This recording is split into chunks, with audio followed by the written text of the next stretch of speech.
நீங்கள் ப்ரொடக்டிவாக இருக்கேன்னு நினச்சி உங்களே நீங்கள் ஏமாற்றிட்டு இருக்கீங்கன்னு சொன்னால் நம்ப முடியுதா? நீங்கள் மட்டும் இல்லை, இங்கே இருக்க நிறைய பேர் நான் ப்ரொடக்டிவாக இருக்கேன்னு நினச்சி அவங்களோட டைமை தான் வேஸ்ட் பண்ணுறாங்களே தவிர அவங்க ஆக்சுவலாக ப்ரொடக்டிவாக இல்லை. நீங்கள் ப்ரொடக்டிவாக இருக்கீங்களா இல்லை உங்களோட டைமை தான் வேஸ்ட் பண்ணுறீங்களான்னு தெரிஞ்சுக்க வீடியோ கடைசி வரையும் பாருங்கள். வீடியோ ஸ்டார்ட் பண்ணுறதுக்கு முன்னாடி என்னை பற்றின ஒரு சின்ன இன்ட்ரொடக்ஷன் கொடுத்துட்றேன். என் பேர் மதி, நான் ஒரு லைஃப் கோச்.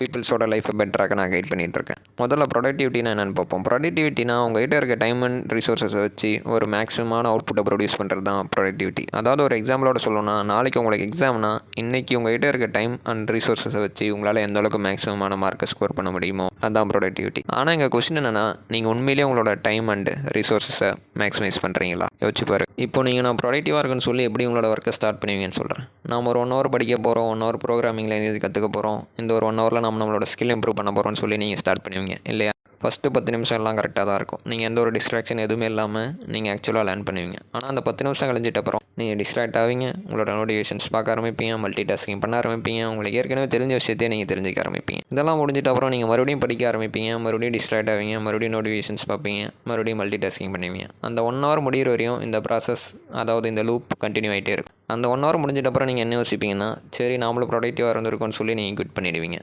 இல்லையா? ஆனால் அந்த 1 hourல ஆக்சுவலாக உங்களோட ஸ்கில்லை இம்ப்ரூவ் பண்ணுற அளவுக்கு நீங்கள் எந்த அளவுக்கு டைமை ஸ்பெண்ட் பண்ணியிருப்பீங்க? ஒரு 20 to 30 minutes அவ்வளோதான் நீங்கள் ஸ்பெண்ட் பண்ணியிருப்பீங்க. மற்ற டைம் எல்லாமே நீங்கள் டிஸ்ட்ராக்ஷன், அது இல்லாமல் மல்டி டாஸ்கிங், அது மட்டும் இல்லாமல் உங்களுக்கு ஏற்கனவே தெரிஞ்ச விஷயத்தை பற்றியே நீங்கள் தெரிஞ்சுக்கிட்டு அந்த ரிமைனிங் 30 minutes நீங்கள் வேஸ்ட் பண்ணியிருப்பீங்க. அப்போனா இந்த 1 hour நீங்கள் மேக்ஸிமைஸ் பண்ணீங்களா?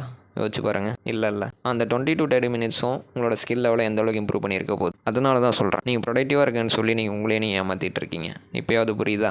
சரி ப்ரோ, இப்போ நான் தப்பு பண்ணுறேன்னு தெரிஞ்சிருச்சு, இதுக்கான சொல்யூஷன் என்ன நீங்கள் கேட்கலாம். இப்போ நீங்கள் என்ன பண்ணணும்னா, நீங்கள் அதிகமாக ஒர்க் பண்ணுறதை ஸ்டாப் பண்ணி ஆகணும். என்ன ப்ரோ நீ சொல்கிற, அதிகமாக ஒர்க் பண்ணால் தானே என்னோடய ஸ்கில் லெவல் பார்த்தீங்கன்னா அதிகமாகும் அப்படின்னு நீங்கள் யோசிக்கலாம் இல்லையா? ஆனால் நீங்கள் ஒர்க் பண்ணுற எல்லா டாஸ்க்குமே உங்களோட ஸ்கில்லை பார்த்தீங்கன்னா இன்க்ரீஸ் பண்ண போகிறதில்ல. நீங்கள் ஒர்க் பண்ணுறதுல ஒன்லி 20 to 30% தான் உங்களோட ஸ்கில்லை பார்த்தீங்கன்னா இன்க்ரீஸ் பண்ண போகுது. அப்படின்ற போது நீங்கள் அந்த ரிமைனிங் 70 to 80% பார்த்தீங்கன்னா வேஸ்ட் ஆஃப் டைம். அதுக்கு பதிலாக நீங்கள் என்ன பண்ண போகிறீங்கன்னா, அந்த 20 to 30%ல் நீங்கள் அதிகமாக ஃபோக்கஸ் பண்ண ஆரம்பிங்க. அந்த 20 to 30%ல் நீங்கள் அதிகமாக ஃபோக்கஸ் பண்ண ஆரம்பிச்சிங்கன்னா உங்களோட ஸ்கில் பார்த்தீங்கன்னா ஆக்சுவலாக க்ரோ ஆக ஆரம்பிக்கும். இந்த 20 to 30%ல் நீங்கள் டெய்லி 1 hour ஒர்க் பண்ணாலே வித்தின் டைம் ஃப்ரேம் உங்களால் பார்த்தீங்கன்னா ஒரு மேசிவ் சேஞ்ச் பார்த்தீங்கன்னா எதிர்பார்க்க முடியும். இது ஒரு எக்ஸாம்பிளோட சொல்லணும்னா, இப்போ உங்களோட எக்ஸாமில் பார்த்தீங்கன்னா மேக்ஸிமமான மார்க் எந்த பாட்டுக்கு வரும்? 10 mark, அதுக்கப்புறம் 14 mark இல்லையா?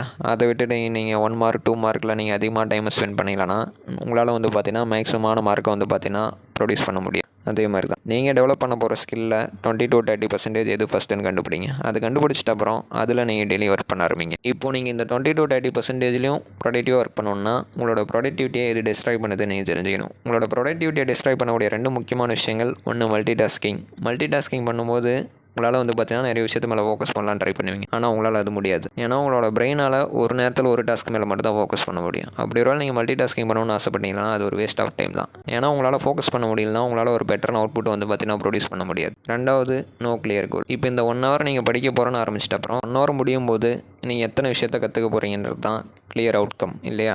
ஸோ நீங்கள் ஒரு அவுட்கமே இல்லாமல் நீங்கள் வெறும் 1 hour நான் உட்காந்துட்டு இருப்பேன் படிச்சுட்டு இருப்பேன்னு நினச்சிங்களன்னா அது ஒரு ப்ரொடக்டிவிட்டி கில்லர் தான். ஸோ நீங்கள் ஒர்க் பண்ணுறதுக்கு போகிறதுக்கு முன்னாடி இந்த 1 hour முடிஞ்சிட்ட அப்புறம் என்னோட அவுட்கம் என்ன டிஃபைன் பண்ணுங்கள். இந்த 2 விஷயத்தையும் நீங்கள் இம்ப்ளிமெண்ட் பண்ண ஆரம்பித்தாலே உங்களோட ப்ரொடக்டிவிட்டி பார்த்தீங்கன்னா பூஸ்ட் ஆக ஆரம்பிச்சு. இப்போ உங்களுக்கு நீங்கள் ஆக்சுவலாக ப்ரொடக்டிவாக இருக்கீங்களா இல்லையான்னு பார்த்தீங்கன்னா உங்களுக்கு தெரிஞ்சிருக்கும் நம்புறேன். இந்த சொல்யூஷன் உங்களுக்கு புரிஞ்சிருக்கும் நம்புறேன். இதே மாதிரி வேறு எந்த ப்ராப்ளமுக்கு ஒரு சொல்யூஷன் வேணால் கீழே கமெண்ட் பண்ணுங்கள். அந்த ஒரு வீடியோ பார்க்க என்னோட சேனலை சப்ஸ்கிரைப் பண்ணிக்கோங்க. அது மட்டும் இல்லாமல் நான் வீக்லி எடுக்கிற ஃப்ரீ லைவ் கிளாஸஸில் ஜாயின் பண்ண கீழே இருக்க என்னோட வாட்ஸ்அப் கம்யூனிட்டியில் ஜாயின் பண்ணிக்கோங்க.